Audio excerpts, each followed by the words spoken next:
अव्यक्त रूप में सृष्टि के कण कण में विराजमान आराध्य देव के त्रिलोक पाद पद्मों में अनंत बार सत सत नमन। पूजपाद बाबा के श्री चरणों में कोटि कोटि सा प्रणाम। उपस्थित विद्वज्जन, धर्म प्रेमी सज्जन वृंद, माताओं तथा भक्तिमती बहनों, बड़े सौभाग्य की बात है कि आज हम लोग गुरुदेव के परिनिर्वाण दिवस के शुभ अवसर पर 3 बजे ब्रह्म मुहूर्त से ही ध्यानाभ्यास का कार्यक्रम शुरू हुआ है और अभी हम लोग अपराह्नकालीन सत्संग में यत्र तत्र से एकत्र होकर संतों की कल्याणकारी वचनों को सुनते हैं। गुरुदेव के वचन में आया है, गुरु को सुमिरो मीत अवसर क्यों खोबहु हो, भाव में बहुतक दुख जुगन जुग रोबहु हो।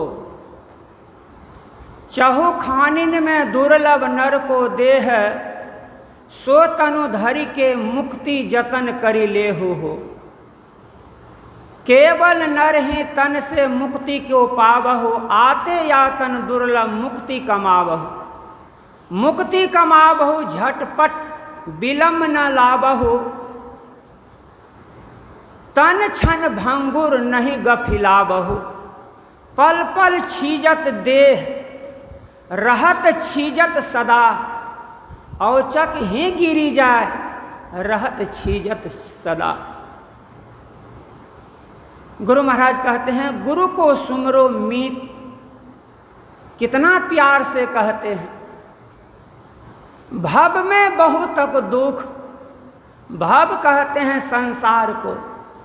यह संसार में ये जीव जो है दुख में पड़ा हुआ है। भव में बहुतक दुख जुगन जुग। हम लोगों को पता नहीं है कि हम इस संसार में कब से चक्कर लगा रहे हैं। भगवान बुद्ध के समय में एक पेशकार के कन्या भगवान बुद्ध के पास जाते हैं। भगवान बुद्ध कहते हैं, कुमारी के कहाँ से आ रही हो? तो वो कहती है, भगवान नहीं जानती हूँ। भगवान कहते, कहाँ जाओगे? भगवान नहीं जानती हूँ। कहते, नहीं जानती हूँ? कहते, जानती हूँ। भगवान बुद्ध के, क्या जानती हो? कहते, नहीं जानती हूँ। अन्य भिक्षु सुन कर करके कहते हैं, यह कैसी लड़की है कि भगवान बुद्ध से किस तरह से बातचीत कर रही है। भगवान बुद्ध समझाते हैं, भिक्षु यह बिल्कुल ठीक कह रही है। इसको मैंने कहा कि कहाँ से आ रही हो, तो यह क्या कहा कि नहीं जानती हूँ। तब उसी से पूछती है, मैंने जो तुमसे पूछा कहाँ से आ रही हो, तुम कहती हो नहीं जानती हूँ। तो कहते हैं, भगवान आप तो जानते ही हैं, मैं फलाने पेशकार की बेटी हूँ। मैं वहाँ से चल करके यहाँ आई हूँ और मैं उसके घर में कहाँ से आई हूँ यह हमको पता नहीं है, और शरीर छोड़ने के बाद मैं कहाँ जाऊंगी यह भी हमें पता नहीं है। फिर कहते हैं, पता है, मैं यह जानती हूँ कि एक दिन यह शरीर छूटेगा और शरीर छूटने के बाद मैं कहाँ जाऊंगी यह पता हमको नहीं है। कहने का मतलब, हम लोग कहाँ से आए हैं यह पता नहीं है हम लोगों को, और शरीर छूटने के बाद मैं कहाँ जाऊंगा यह भी हमको पता नहीं है। लेकिन जाना तो है, एक दिन जाना है, और कहाँ जाएंगे यह पता नहीं है। इसीलिए गुरु महाराज कहते हैं कि गुरु को सुमरो मीत अवसर क्यों खोबहु, भव में बहु तक दुख जुगन जुग रोबहु हो। मतलब ये संसार में ये जीव कब से भटक रहा है, ठिकाना नहीं है। और एक एक शरीर में याने का जो कष्ट है, यह कैसा कष्ट है। जिस समय बच्चा जन्म लेता है उस समय वो बेहोश हो जाता है, उसको पता नहीं रहता है। सहजो भाई के वचन में है, जब यह जीव ये शरीर में आता है उसको 1000 बिच्छू का डंक लगता है, और उतने 1000 बिच्छू का डंक उसको जाने के समय में भी वैसा ही कष्ट उसको मालूम होता है। इसीलिए गुरु महाराज कहते हैं, आवागमन सम दुख दूजा है नहीं जग में कोई, इसके निवारण के लिए प्रभु भक्ति करनी चाहिए। ये इसको आवागमन का दुख कहते हैं। इसी से छूटने के लिए ईश्वर का भक्ति है। तो अभी हम लोग पाठ में सुने, कहते हैं, बंदों गुरुपद कंज कृपा सिंधु नर रूप हरि, महामोह तम पुंजासु वचन रवि कर निकड़। कहते हैं गोस्वामी तुलसीदास जी महाराज गुरु महाराज के चरण कमल की वंदना करते हैं कि बंदों गुरुपद कंज। कहते हैं गुरु जो होते हैं वो मनुष्य के रूप में ईश्वर होते हैं, जिनका वचन महामोह रूपी अंधकार राशि को नाश करने के लिए सूर्य के किरणों का समूह है। ऐसे गुरु के चरण कमल के वंदना कहते हैं गोस्वामी तुलसीदास जी महाराज करते हैं। फिर कहते हैं, बंदों गुरु पद पदुम पड़ागा, असुरुचि सुवास सरस अनुरागा।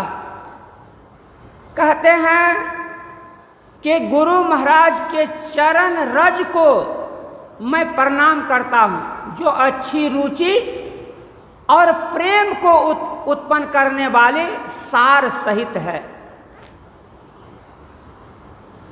हम लोग देखते हैं बाहर में 3 तरह का रज होता है। एक मिट्टी रूप होता है, एक होता है आभा रूप, एक होता है ज्योति रूप। और मिट्टी रूप रज को तो जो शरीर पर लगाता है सब लोग देखते हैं, यह साधारण रज है। और एक रज है आभा रूप। कहते हैं हम लोग यहाँ पर जितने बैठे हुए हैं सबके शरीर की गर्मी अलग अलग है, सबके शरीर से आभा निकलता है। जो जिस गुण वाले हैं उस तरह का आभा सबके शरीर से निकलता रहता है। तो हम लोग गुरु महाराज के जो जप करते हैं, ध्यान करते हैं, कहते हैं वो जो गुरु महाराज का जो आभा रूप है ना, वो हमारे मन पर पड़ता है, जिससे कि कहते जन मन मंजू मुकुर मलहरणी किए तिलक गुण गण बस करनी।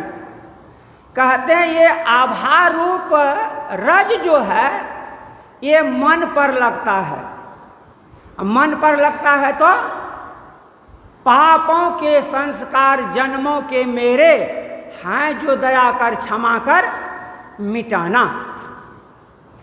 मतलब गुरु महाराज के जो हम स्थूल मानस जप करते हैं और मानस ध्यान करते हैं, इससे गुरु महाराज में जो गुण है वो जपने वाले के अंदर में मतलब समा जाता है, समाता है।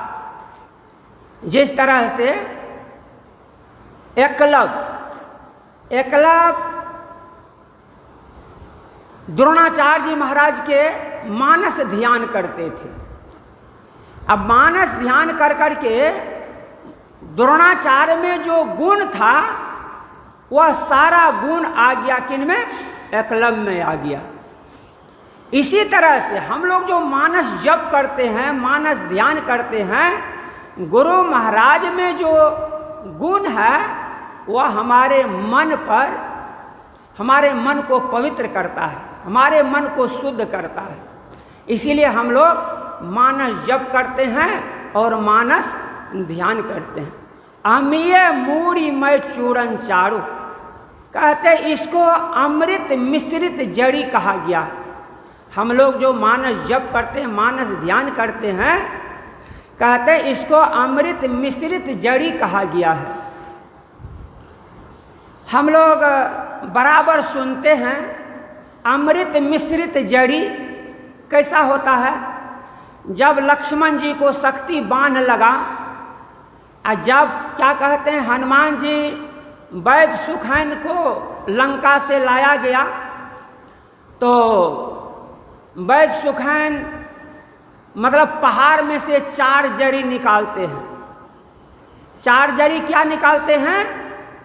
विशल करनी जड़ी निकालते हैं, अस्थि संचालनी जड़ी निकालते हैं, और कहते हैं स्वर्ण करनी जड़ी निकालते हैं, और फिर सजीवन जड़ी निकालते हैं।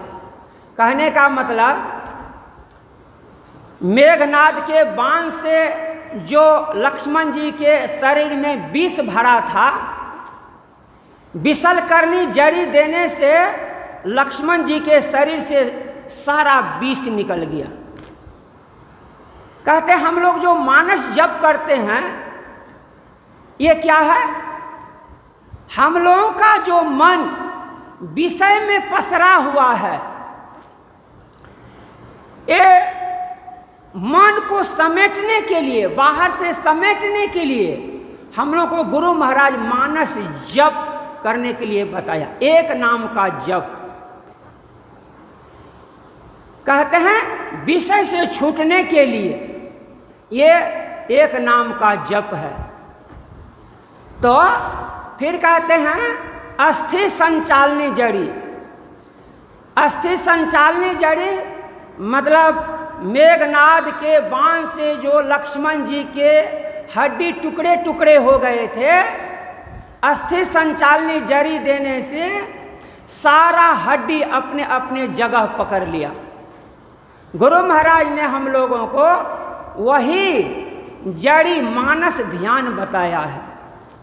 कहते हैं हम लोग बहुत से रूप में पसरे हुए हैं, सब रूप से अपने को समेट कर करके एक रूप में लगाना, यही है अस्थि संचालनी जड़ी। एक बार एक पंडित जी गुरुदेव से कहते हैं आप मूर्ति को मानते हैं कि नहीं मानते हैं? कहते मानता भी हूँ, नहीं भी मानता हूँ। कहा एक बात कहिए? कहा नहीं, एक बात नहीं। कहा कि ध्यान करने के लिए मैं मूर्ति को मानता हूँ, लेकिन मेला लगा कर करके पैसा कमाने के लिए मूर्ति को नहीं मानता हूँ। कहने का मतलब गुरु महाराज का जो स्थूल रूप है यह ध्यान करने के लिए है। यही बात भगवान श्री कृष्ण ने उस उद्धव जी से पूछा कि प्रभु मुमुक्षु पुरुष को आपका ध्यान किस प्रकार, किस रूप में और किस भाव से करना चाहिए? भगवान श्री कृष्ण ने कहने की कृपा की, देखो पहले मेरे सर्वांग शरीर का ध्यान करो, फिर चेहरे का ध्यान करो, फिर शून्य में ध्यान करो। इसी को कबीर साहब कहते मूल ध्यान गुरु रूप है, मूल पूजा गुरु पाँव, मूल नाम गुरु वचन है, मूल सत्य सत्य भाव।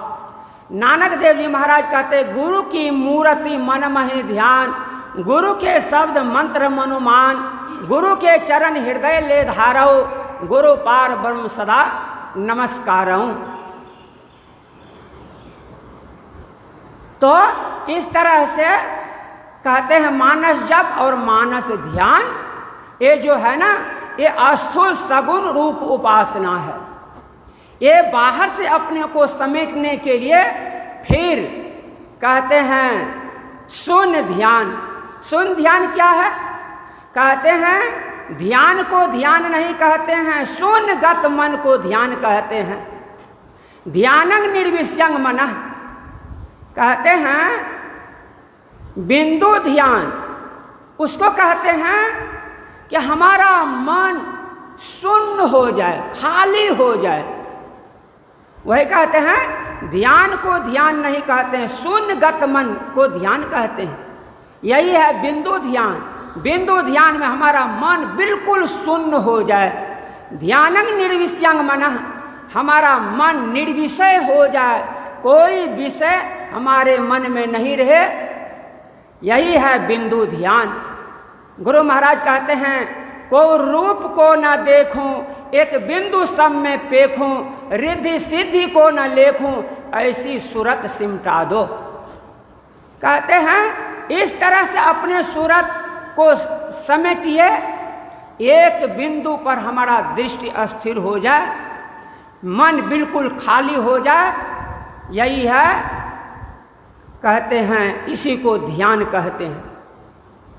इस ध्यान में जो एक बिंदुता को जो अंदर में प्राप्त कर लेते हैं, उसके लिए क्या होता है? कहते हैं गुरु महाराज, प्रथम ही धारो गुरु को ध्यान, हो श्रुति निर्मल हो बिंदु ज्ञान, सुख मन झलके तिल तारा, निरख सुरत दसवीं द्वारा, ज्योति मंडल में अचरज ज्योत, अशब्द मंडल अनहद शब्द होत, अनहद में धुन सतलो लाए, भव जल तरिबो यही उपाय। जो एक बिंदु का ध्यान करते हैं, अंदर में बिंदु यानी प्रकाश को प्राप्त कर लेते हैं अंदर में, उसके लिए नाद खुल जाता है। गुरु महाराज कहते हैं कि ज्योति मंडल में अचरज ज्योत, अशब्द मंडल अनहद शब्द होत। साधक जब अंदर में प्रवेश करते हैं, नाना तरह के प्रकाश को देखते हैं और बहुत प्रकार के शब्द को सुनते हैं। अनहद में धुन सतलो लाए, भव जल तरिबो यही उपाय। और गुरु महाराज कहते हैं, जो अंदर में इस शब्द को प्राप्त कर लेता है, सार शब्द ही नाह मिलावे और नहीं कोई, मैं ही कही जो संतन भाखे बात नहीं निज की। कहते हैं अंदर में जो वो सार शब्द को प्राप्त कर लेता है, वह सदा के लिए भव दुख से छूट जाता है। इसलिए हम लोगों को ईश्वर भक्ति की बड़ी आवश्यकता है। गुरु महाराज ने यह ज्ञान हम लोगों के बीच रख दिया है, इसको जान करके हम लोगों को अभ्यास करना चाहिए। बोलिए श्री सद्गुरु महाराज की जय।